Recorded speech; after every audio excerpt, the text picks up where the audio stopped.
Hello,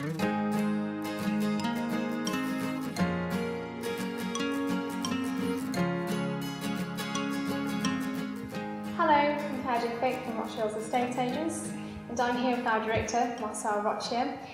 Today's advice is we wanted to talk to you about why it's important to choose an estate agent who are skilled negotiators and why this is a very important skill to have for vendors. Marcel, could you please explain that to us? Yes, I think it's very important to understand that negotiation is probably the most important section in terms of getting the best price for your property. The agent has to be skilled in understanding the vendor's requirements or the seller's requirements in terms of what they want to achieve, and also the buyer obviously wants to buy the property at the cheapest price. Our job is to get the best price for our vendors, who are ultimately our clients. So there's a bit of a tactical play between the buyer and the seller. And we understand the rules of the game, if you want to call it that. And our job is to entice the best price and then advise the vendor whether that price is the best price for them at that particular time. That's fair enough. Now, what would you say the process is? A lot of people think that your negotiation starts when you get that offer. That's not how we operate. No, absolutely not. I think the negotiation starts from the very moment that you meet the viewer at the property. In actual fact, maybe even before that, when the property is on a certain price, because you're actually sending out a certain measure of what you're looking to achieve. So the negotiator who meets the person has to set the stall in terms of the price that you're looking to achieve. So when they get questions about will the vendor accept an offer.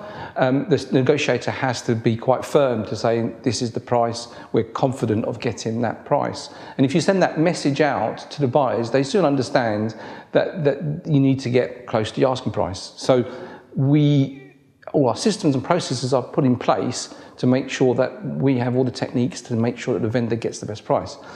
When we get an offer from the buyer, we're looking at different aspects. We're not just accepting the price, we're looking at the timescales. So does it meet our vendor's requirements, and does it meet the buyer's requirements? And we coordinate that between the vendor and the buyer. We look at whether there is a chain, and the offer that's put forward, it may be that you may go with a higher price, but somebody who's, lower price, sorry, but somebody who's proceedable, as opposed to somebody who's a cash buy who offers a lot lower. So all this is in the melting pot, and the agent has to be able to do that.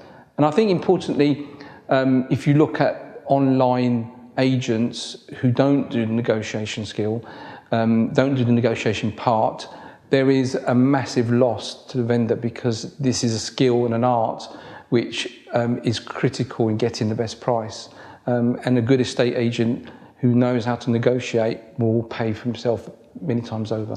Absolutely, and I think I'm very conscious of telling that to anybody I value at the same time, is that of course you can go online, but we're here to negotiate for you. It is a skill that is acquired over time. So for somebody thinking of instructing an estate agent, how would you advise them to know if they are a good negotiator? Well, that's an interesting point. I think that they demonstrate that when they're actually at your kitchen table discussing their fees. And if they're constantly reducing their fees to get the business, you've got to ask the question, are they the best negotiators for you?